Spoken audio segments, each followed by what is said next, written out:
everybody. This is Dianne, your comatose 40-something. And as always, your zombified 30-something Brian. We had a little technical difficulties last night with some people showing up at some host's house unexpectedly. So we're cranking this bad boy out early morning Monday before we all get off to our days. So I told my husband, Sunday night, sacrosanct. People can come over any other night of the week. No one comes over on Sunday night. That's what I do. I'm not even kidding. So like when Oh. football season starts, it's like from 11:30 till 6:30, the house is closed. There's no visitors allowed during football season. I have football friends that come over, but other than that, family knows you cannot come over at this time, or if you have come down for the weekend, you need to be gone by 11. And the same way in the evening, too. Like, I don't take phone calls. I don't do anything. Like, that's like my straight up shutdown moment. I seriously said when he said on Saturday rather, that these folks are coming over, I said, they're going to mess up my Walking Dead. And he said, no, they're going to be here at like 2 or 3. Yeah, right. So we had Or you just be the rude house guest and you're like, yeah, no, sorry, I'll you guys have fun, but just leave the door closed and don't open. Problem was I work with one of them and I'd never met the other, so it was kind of one of those delicate things. But yeah, so we had to come into Jesus last night about Sunday nights. That's funny. Well, so we are here with the 5th episode of season 2 of Fear, and it was called Captives. So what do you think? How did you rate it? Well, I rated it, I would say, 3.5 hooded walkers out of 5. I was not creative with my naming. No, I think that's funny. And you know what? We're right on again. I rated it 3.5 stolen steaks out of 5. Yeah, that's steak, man. Dang it. So just really quickly before we get into Captive, I did check out numbers from last week for Blood in the Streets, and it was 4.8 million on the same day. So it actually held fairly steady. That's surprising. Yeah. I mean, I'm glad. I thought it was going to be near the 4s. So that, yeah, I'm really surprised Game of Thrones didn't steal more, but I mean, it's showing a different demographic then, or a different flavor. Well, and I think the other thing is, it's probably one where if I take the time to go back and do the Live Plus 3 or do the Live Plus 7, we might actually see some improvement. So I'm going to try to get better about doing that. I'll look at Blood in the Streets next week and see if I can find the Live Plus 3. Sure. Because it'll be interesting to see if there is an upswing with DVR. I'm sure there is, but I don't know. Who knows? Yeah. But anyway, so the title was Captive. I didn't come up with anything particularly creative. I just thought it referred to the multiple captives and kind of the multiple levels of captives in the episode. Yeah, I definitely think it was more, not captive talking about Reed or talking about Travis. I think it was more saying captive about the entire group. Because throughout the dialogue of the episode, you learn that these people aren't there because they wanted to be. Right.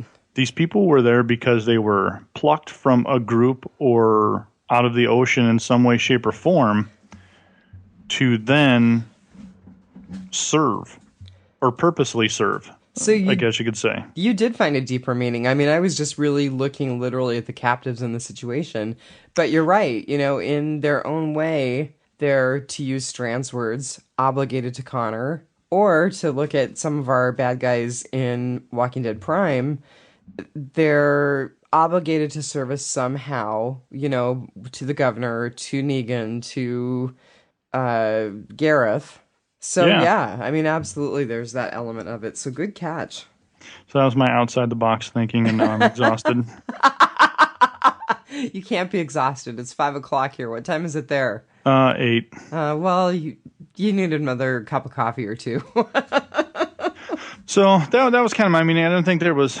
That was just kind of the deeper from the surface between Reed and Travis and them. I think it was more just the group itself. Because as you started to talk to people and find out why they're there or how they got there, you start to learn that none of them really want to be there. And it really does sound like Reed and Connor are completely running the show. Yeah, they get a say in what happens. They get to do everything, and then everybody else at that point is just kind of along for the ride. So that's just how it works, I guess. So, gotta tell you, don't have writer, don't have director. They've been doing this really obnoxious thing lately of saying to be determined or to be announced, and there's still nothing up on the website this morning. So, Oh well. yeah. Now, I did try to do you a favor with our featured cast of the week. Ooh, is it a girl So, now? well, it is. So I looked at the girl who plays Ophelia because I thought that you always kind of struggled to remember Ophelia's name. So hopefully Mm-hmm. we'll make her a little more memorable for you. Perfect. So the actress is Mercedes Mason. What I thought was really interesting is she was actually born in Sweden. Oh, really? Yeah, and moved to the States at the age of 12. She was born in 82, so she's just a baby. If, in my world, anyway. And she actually had a big international modeling career with Ford Agency during all of high school. Hmm. And she started acting when she got out of high school, and her first big break was a movie with Vince Vaughn called The Breakup.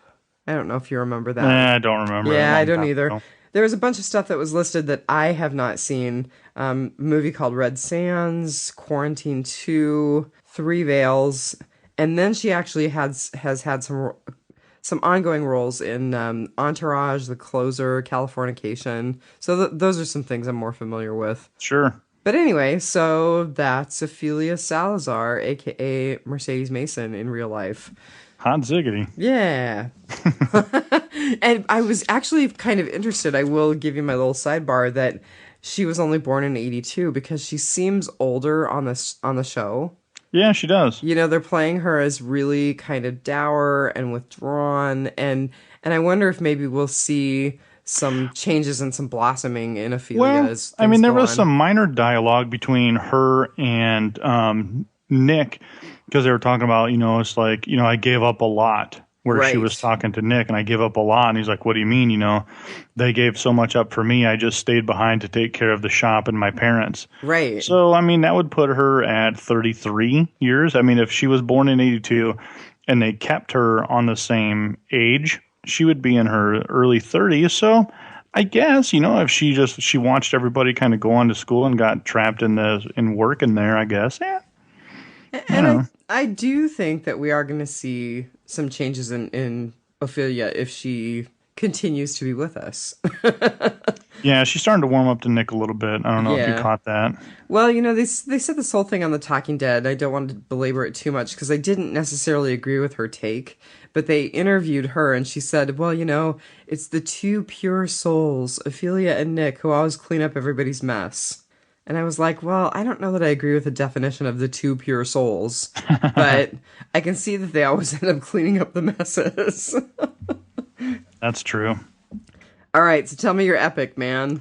Well, my epic was the whole Chris and Reed exchange. Okay. As Chris is sitting there on the bed watching Daniel kind of clean the wound a little bit and all of that, he's watching this happen, and you can see that Reed is instantly in his head, like right off the bat. Absolutely. Yeah. And he just keeps going, and there was just that raw emotion, and he just kept talking to him, and he's like, hey, kept making the orphan comments and stuff like that, and where's your mom and stuff like that. So, it was good to really have this really fleshing it out kind of argument that was very different from the last time Daniel had somebody tied to a chair.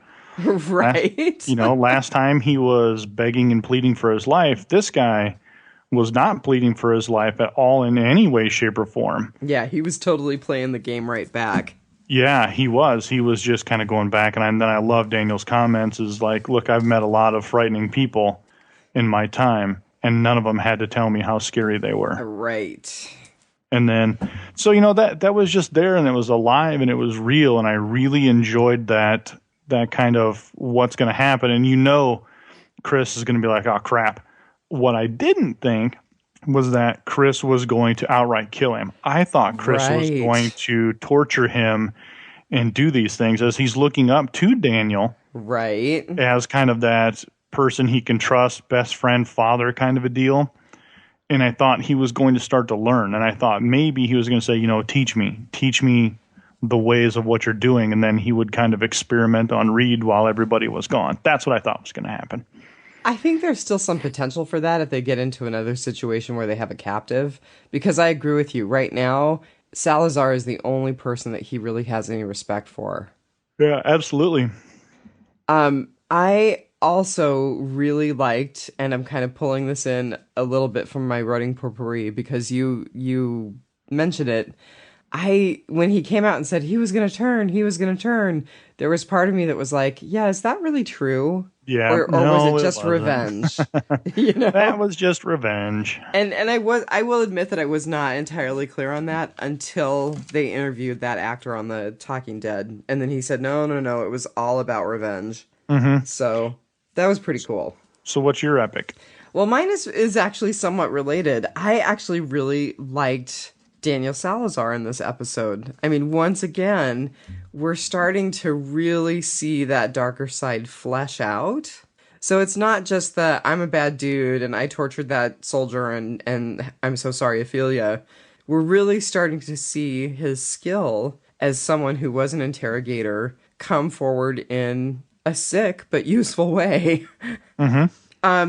I just kind of felt like we were watching him operate in territory where he was very comfortable. This is something that's very familiar to him. And he, while Reed was getting into Chris's head, did a really great job of sticking his fingers in and playing around in Reed's head. Stuff like what you talked about, the comment about the bad guys. He says at one point early on, do you really think you're going home? Yeah. And he was able to get, as he said, a lot of information from Reed just by messing with him, just by keeping him going and letting him talk.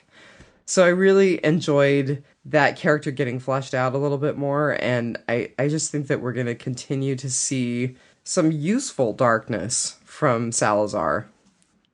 I agree. What is your fail? Well, I have to be honest with you and say I wasn't really thrilled with the way that they reintroduced Alex. Caveman Alex? I was like, that looks like Captain Caveman.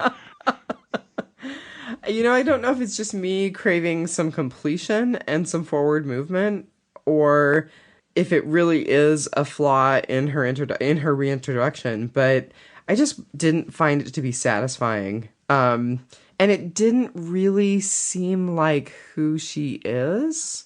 I mean, she does make the comment, nobody uses this girl or something like that. And I thought, okay, that's the person that I think of as Alex. I mean, she's shown that she's pretty independent.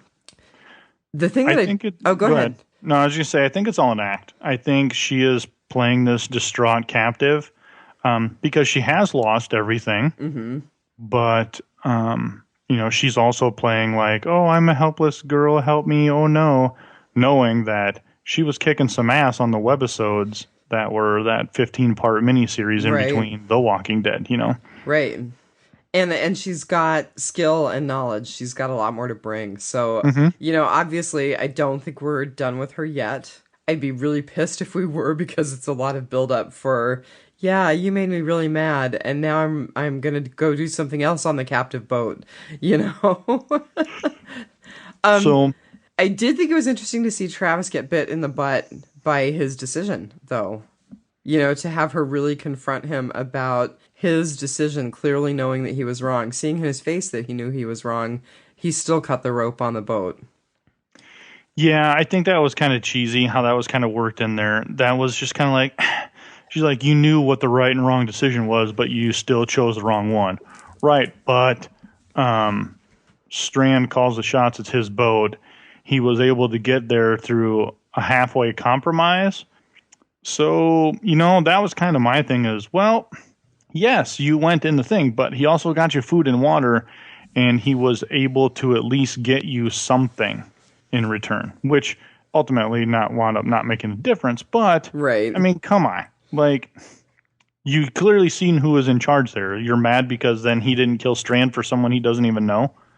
So, maybe was she's just and maybe she's just holding Travis to a higher standard. I don't know, but it was good to see some consequence. Some stuff finally start to come back around. Sure. So one more thing real quick about Alex, and I want to comment on this because I think it bears something in terms of the relationships to the pirates and to what we may see from them again. I thought it was really interesting that Alex and Alicia were both made up, hair done, cleaned up, and it just kind of seemed like women as a commodity, they were allowing themselves to be used as a commodity, and I just kind of wondered if there wasn't something more going on there.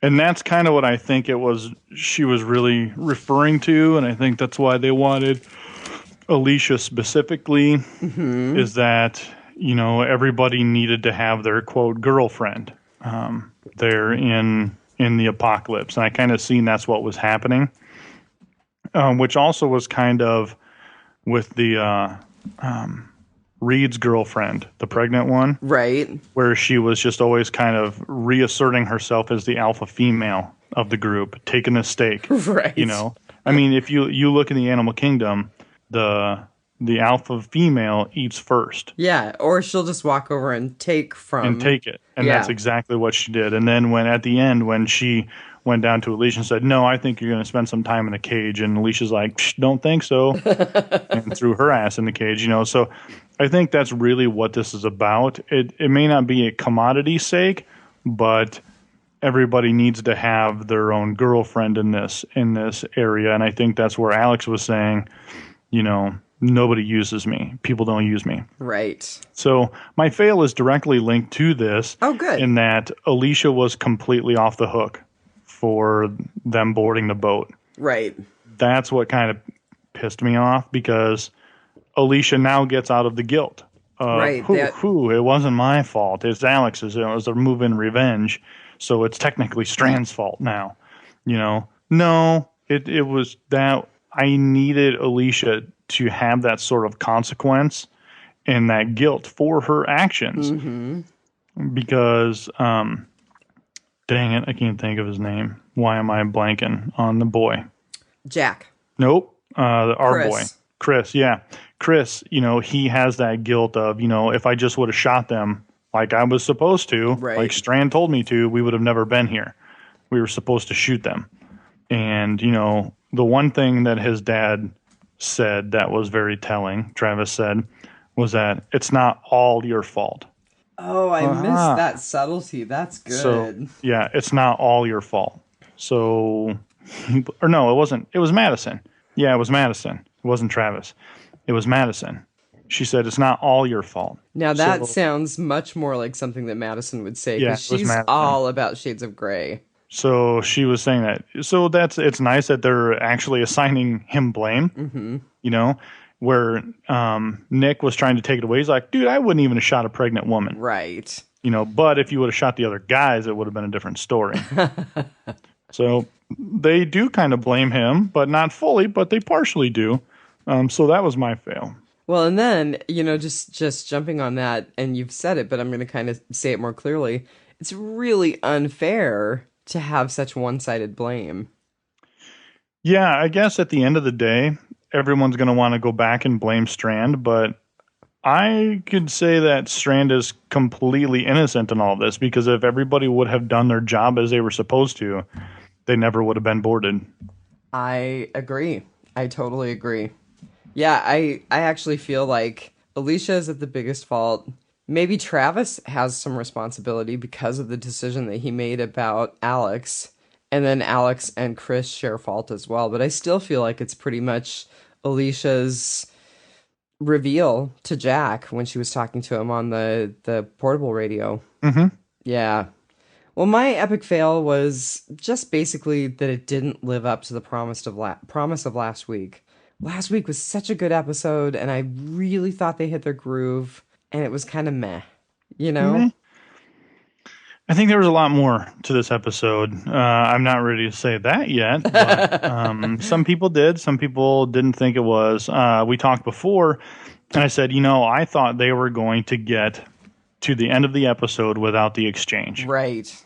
And then I would have said exactly what you said. I would have been very pissed had they got to that point and not done anything. That would have made me very mad. But once they did it, the exchange, and we got some closure, and, well, half closed. It's not fully closed. But we got to that point. I was okay with it. I was okay with the episode. Better than a lot of the others. And I do have to say the zombie bite where Connor was taken out, where he had that big chunk pulled out of his arm, Hmm. that was a thing of beauty. Yeah, that was really good. That was I a was good very happy effect. with how that all kind of played out. Yeah. So my epic fail is Madison. I hate this woman. I hate her character. She 100. I've said it 100 times. I keep saying it, she is my Lori. She doesn't want her family involved in anything. She is trying to assert her as the head decision maker and leader of this group when she is far from it. You know, she keeps going, you don't involve my son, and you don't do this, and you don't do that, and you're not going, you're not helping, nobody's helping anymore. You Right. put down that gun, you're getting way too comfortable. You know, no, no, no, no, no, no. She's telling everybody no, but she's only telling her family no. And it's like, lady, we're done. We're done here. Yeah, I liked what Salazar said, where he's like, you can't treat them like kids anymore. Yeah, it just, this whole continual thing of, Yeah. no, you're not helping Strand anymore. You're not doing Strand anymore. You're not holding a gun. You're not going here. You're not going there.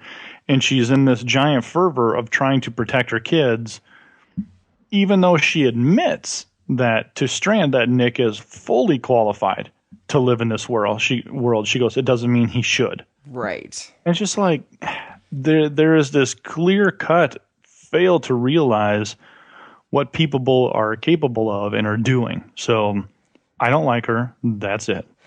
I have got to tell you, on a tale of your epic fail, I was watching this last night and I was thinking, this is hilarious. And I thought of you. I did. Because she was just acting so outrageously. And I thought, oh man, Brian's losing it. Yeah. She just infuriates me when she goes on these rants Yeah. about who's right and who's wrong and how this is going to be. And I was hoping Strand's handler was going to fix that a little bit. Yeah. But that's in the Rotten Potpourri. Well, I do think that Alicia is her mini-me. I'm not a big fan of Alicia either. So it'll be interesting to see how it all plays out. Let's head over to the Rotten Potpourri section of this Yeah. fantastic show. So the first like laugh out loud moment that I got out of this episode Uh-huh. was when Danielle comes out of the interrogation room and she sees all the bloody bandages and shirts and stuff. Right. She's like, and he's like, he required me. She's like, what did you do? What? No, he required medical attention. Yes. And she's like, oh, okay. I just had to ask. Like that to me was hilarious. That was her first like reaction of like, oh my God, you're slicing his hands off again. And he's like, no, or he required attention. She's like, what does that mean? He required medical attention. Oh, okay. So I thought that was pretty funny. Like that was one of my more comedic moments of this episode. I actually also felt like that might have been a bit of the start of softening and understanding between the two of them. So it'll be interesting to see if that plays out. But yeah, that was pretty funny. And I caught that he emphasized medical attention. And I thought that was really good. Well, I think you made a good point there about the softening the relationship, because as this goes on and as Ophelia is seeing the reality of this world, I think she is going to keep making those comparisons of this is really what he had to do. Right. And I think she's going to start slowly and gradually understanding that. However, the one thing I didn't like, how Madison comes out of this is completely justified for all of her decisions again. That made me very unhappy. Because once again, you hate the Madison. Yep. So let's talk about the exchange for a second, because that was something that you liked and that was something I liked, and we Okay. got some good closure on that. And that's what I really appreciated was as this is happening and she's like, oh, cool, we got a walker now. Let's just put a bag on him. So I'm like, this is not going to work. This is not going to work. There's no way this is going to go off without a hitch. Maybe she's going to get shot. Maybe she's going to get cut. Maybe something is going to happen here. Like this is, let me get this. The one thing that I really liked was when Travis really physically asserted himself. Whereas the one bodyguard is rushing in and he headbutts them and kind of That starts was awesome. he starts kicking some ass. And I'm like, what the crap? Like, he's not this good. But then I go back to a line where he's talking with Alex. and they're having their little coming to Jesus discussion about guilt, and she's trying to make him feel bad about how she had to kill the boy.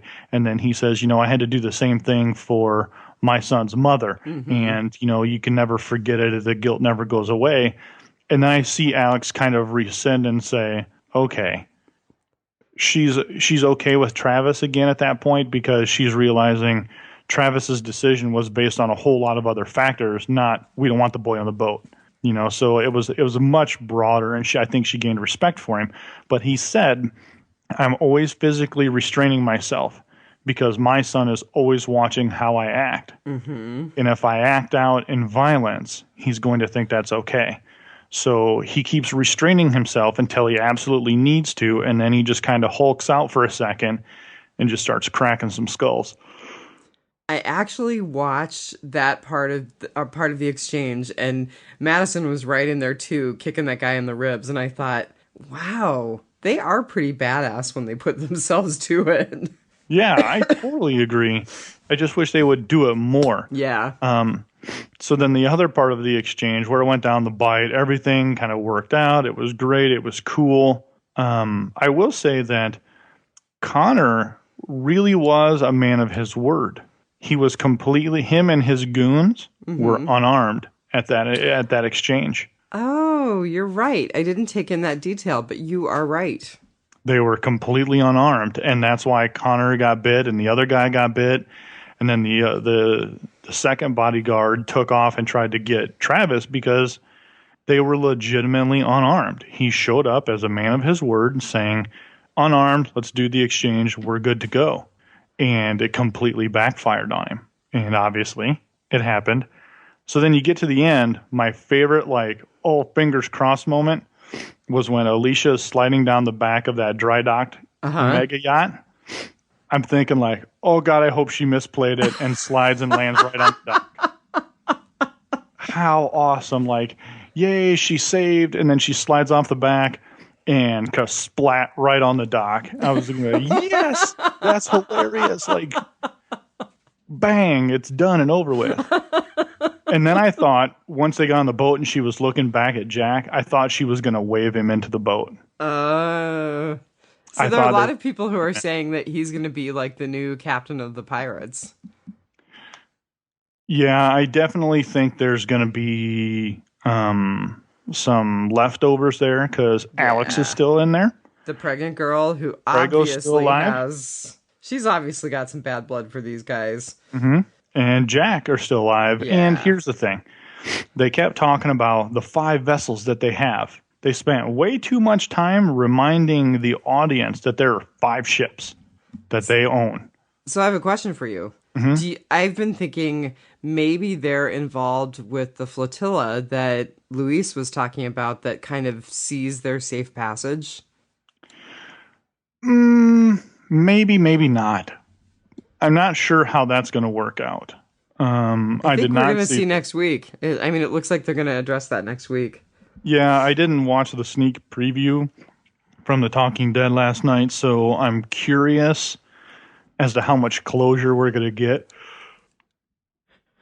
Sorry, we're both yawning. Yeah, we're both yawning. It's early. So we've got 2 more episodes before they go on hiatus. So we've got to get some closure over the next 2 episodes. Yeah, I hope we at least cross and get going to Baja, as in the end is in sight. Right. So back to the Abigails and the Strands. For as much of a badass as the bodyguard is, or the family handler, he has such a diminished role in the leadership and the hierarchy on the boat. I understand he just came on. However, he clearly should have came on. Nope, actually, this is how it's going to go. This is what happens. This is what's going to work and how this is going to be. Period, plain and simple. So... But he also defers to Strand, and it sounds like that's the relationship he has had with Strand and with Thomas Abigail for a long time. Yeah, just think of him as a butler. He's family. Bodyguard. Yeah, he's family, but he is not quite family. Right. Yeah. So I want to go back to the laugh out loud moment because I had one too. And it was right at the very beginning. Did you check out what song was playing while Connor was preparing that meal? Uh-uh. It was I Fall to Pieces by Patsy Cline. Oh, And I just thought the pun was awesome. that's funny. Yeah, I think there's a lot more people here that we didn't see too. Well, it certainly sounds like the group is a lot bigger when they keep talking about, oh, everybody's got a purpose and, It can't be just 5 people. Yeah, I agree. Which So, certainly speaks of a greater role and a return for this group of bad guys. And now Jack's got a vendetta because Alicia dragged, she kind of shined him on. yeah, I think we're not done seeing them yet. That much is very clear. But maybe it's not in a negative light. Maybe Jack and Alex go as one and try to just catch up with them and be nice and say, hey, because I don't, but maybe they do we've kind of just naturally assumed that Alex is going to join the group as a regular. What if Alex joins the group as a bad guy? Right. She might. She's just like, screw it. I have nothing to live for. I might as well just be a badass because nobody uses me. So maybe she's just going to start using other people. I also think, and this is back to what I said a few minutes ago, she's got skills and knowledge that our group needs to have. So, I think that there is more to her, and I hope that they let her live up to that promise. I don't know. It's going to be bad. Yeah, I hope so. The next two episodes, our group has to suffer a loss somewhere, right? I agree. I mean, they've escaped death, they've escaped capture, they've escaped hypothermia. They've gotten away pretty easy. They've escaped their own guilt. We're at the point where something bad has to permanently happen to the group. I agree. And it needs to be something big. I mean, the death of Chris's mom was big, but it wasn't something that everybody saw. They need to have something that the group experiences and is scarred by. Yeah, I mean, like, you need to have somebody bleed out right in front of everybody. Yeah. So whether that is Ophelia and so one thing I thought maybe it was going to be Travis. Mm-hmm. Because we have a lot of male leads on the show right now. That's true. And the one thing is during the Talking Dead, when he was on there, he just kept saying, well, my biggest goal is to make it to season 3. My biggest goal is to make it to season 3. So as this was happening, I'm like, maybe he's going to get it because he knew he was going to die. So he just kept reassuring everybody that he was going to be in season 3 because it was a joke. But what if that was all just a cover? Well, and I definitely think in terms of usefulness, although he does have his moments of berserker, he is not as useful as Salazar. He's not as useful as Strand. Yeah, I mean, at the end of the day, he's a mechanic. Not as useful as Nick. He's a mechanic, a handyman, the general fix-it. But once they get to Baja or wherever, do you really need it? Or to suffer that loss, maybe you kill the mechanic. Right, because then they lose someone who's got a skill that they actually really need. Mm-hmm. But yeah, they need an Amy moment. I was thinking about that and thinking about her death, and it was horrifying, and it was in front of the bulk of the group, and it was completely out of nowhere. Yeah. And I think that really threw the original group of survivors way off kilter. And this group needs an Amy moment. I agree. Well, what else you got in the potpourri?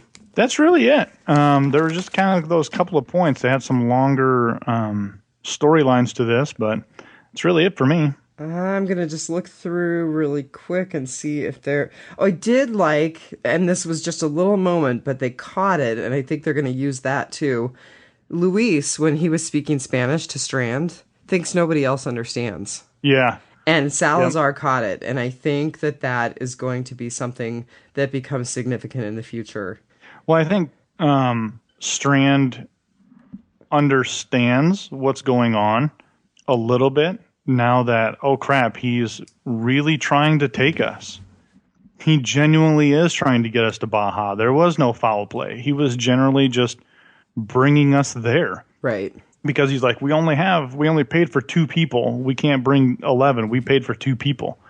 But on the other side of the coin is maybe Daniel is aware of, well, if they only paid for 2 and there's 9 of us, that means 7 of us can't go. Right. So where are they going to cut bait, or who are they going to use to exchange?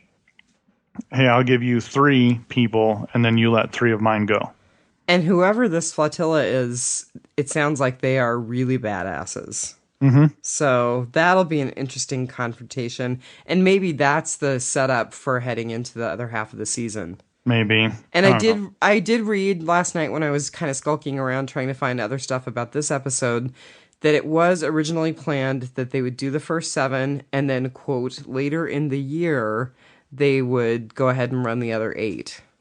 So maybe Christmas? I don't know. I mean, I definitely think it's going to be on a hiatus between, when Walking Dead Prime is not showing, but it'll be interesting to see how they fit it in. Weird. So since we're already done talking about this episode, wait. I have one more thing. And then I promise I'll let it go. So I can't remember who Alicia had this exchange with. I didn't write it down in my notes, but she says the laws of nature don't apply. You know, we used to live in this world where we thought if you believe the right things, eat the right things, wear your seatbelts, everything was going to be okay. But truly nothing matters. Yeah, I think that was with Jack. And I thought that was a really good summation of where they're at right now. Yeah, it's when they're looking for boats, because I thought that was very telling to Alicia about Jack. Was here you just pick a boat and you just start talking about it and you reeled me in. Mm-hmm. She's like, I didn't reel you in. I genuinely was talking to you. And I think that's where she realized that, okay, I'm done with this guy. Yeah. I think that was her aha moment of he was just treating the boats as commodities. Like, this one hasn't moved. That means they're broken down. This is a good ship. We would drop everything to go to this ship right now. And then we kind of just monitor and we wait to pick off the weak. And it could have been anybody on the other end of that radio. If he had found some way to get in that person's head and get information, it could have been anyone other than Alicia. Yep. It was just convenient that she was a young woman who was alone. Yep. Yeah. And now she realized that, and I think that's where she was just like, I'm done with you. Like, I literally fell in love with you over the radio, and even while we're going through this whole thing, I'm still completely on board with you, like, invested in you. Mm-hmm. But now I just learned that it was all just a commodity, and you're just one radio click away from another ship. Yeah. I'm out of here. And that was another thing, is there were a ton of ships out there that they were monitoring. Yeah, there were. And, it makes sense. I mean, it makes sense that the people who have that wherewithal, who have the means, would go, hey, I'm just getting on this big boat and getting away from everything. Mm-hmm. So I know I said I was going to leave it, but I've got one more comment about the episode. I really, really loved Nick's admission that he's really comfortable in the world as it is now. Mm-hmm. I see Daryl in that. And not the fangirl Daryl, but, Daryl finally became the person that he should have been when everything went to hell. And now we're seeing the same thing in Nick. He moves in and out of this world very easily. He's very comfortable there, and he's useful. He's like a Glenn Daryl hybrid. Yeah. Yeah, I agree. And so I just really, really liked that character's admission that this is a good world for him. This is a good change for him. I agree. So the one thing I wanted to bring up from Robert Kirkman was that he penned a letter to the fans of The Walking Dead, again, apologizing for the season finale. Negan. Yeah, I saw saying, that. Hey, it wasn't our intention to troll anybody or do anything. We just wanted to, we didn't want to hook you to come back for season 7, blah, blah, blah, blah, blah. And I can't remember the article, but it sounds like it's going to be a 2-hour season premiere. Really? Yeah, because he said something about something. I vividly remember seeing the words 2-hour. Oh, that's cool. I mean, what else are you going to do? People are so pissed off. Are you really just going to do an hour and a half? I mean, an hour and a half, yeah, sure, but you need to win people back. You've got a lot of damage control to do. So I would assume you would do 2 hours. I swear to God, I read 2 hours. So what I will say that I think is really amazing is that he has as much power as he wants. I mean, he can say, "No, I really think we need to give this one 2 hours," and AMC goes, "Oh, okay, you're right." Well, yeah, and I think AMC obviously realizes the damage that's done too, because they see it, they see it coming, so they know they have to do that. So yeah, it's likely going to happen. Wow, Hopefully 2 hours. that'll be cool. But I just thought it was funny again, this long after, again, he's coming back out and saying, hey, it wasn't our intentions. It's still the same message that him and Gimple are spitting out. But I think this is the fourth or fifth time now that I've seen something in print where they were, again, apologizing for not apologizing, because that would, when you apologize, you admit guilt. Right. They, were just trying to temper the anger and just say, no, it wasn't. Here's why we were doing this. It was supposed to be big and impactful, and we wanted you to debate this for 6 months. And yeah, we still would have debated for 6 months if we knew who died. We still would have talked about that death for 6 months. Yeah, absolutely. And I think we would have gone into the season with just this incredible passion because we were all fired up about that death. Yeah, and you want to see revenge, and you want to see the Rick Grimes standing in the train car of saying they don't know who they're messing with. You know? I agree. Yeah, well, so they're not so much apologizing, they're just promising big payoff. Right. Yeah. And I keep seeing that phrase in particular used over and over again. Oh, there's going to be a big payoff. Mm-hmm. Well, there better damn well be. There will be. I think you can't afford to not live up to. You just keep hyping this all summer. You kept hyping Negan. Yeah. And look what happened. Now you're going to hype this return.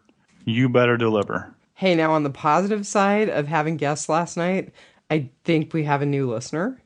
Yay! But she is getting caught up. She's actually just started watching the original series and she's binging on it.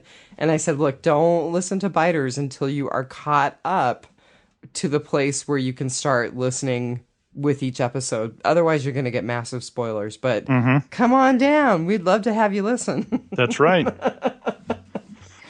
So on that note, I think our feedback actually shows kind of how diminished people's interest is in this particular series. Yeah, we've got a little, but hey, you know what? It's summer. People are busy. People are active. They're doing things, everyone's catching up. They might be listening to 3 episodes at a time or something like that, or kind of drop in whenever. But as always, make sure you reach out. Our good buddy Thomas is always out there hanging out and shooting us stuff. We've got 2 Thomases. Thomas O'Mara. Pretty cool. We've got O'Mara and Reese. So, yes. And we did get comments from both of them. So thank you, our Thomases times 2. Yeah. So Thomas O'Mara about this episode said, ugh, a step back from last week. Too easy to get Travis and Alicia back. 3 stolen steaks out of 5, or stolen steak dinners out of 5. So he and I rated independently, but we were right on the same track as far as the gauge. He said, hated the Chris and Madison scene. Oh my God, did I screw things up? Were we going to trade him for Dad? What the blank? How did all of this pop so quickly into his head?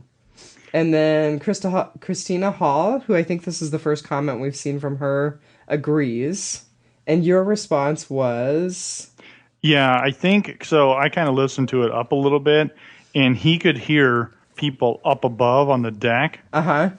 Saying, what are we going to do now, and the exchange and stuff like that. So that's why I think he kind of put it together like, oh, crap. Was this what we were doing with him? Shit, sorry. And I've got to tell you, the other thing is that moment in this episode where Maddie's kind of cradling him and mommying him and says, oh, it's all going to be okay. It's all over. And I thought, that is the biggest, fattest lie I have ever heard. Let's see.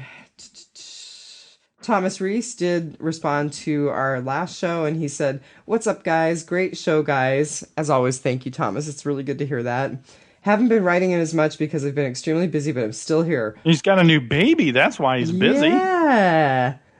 Bold prediction number 1: all children born from the infected are immune. Boom! I just told you how the series will end. You're welcome. Follow up number 1: the pregnant chick left the boat. We'll see her again. And he was right. We did see her again.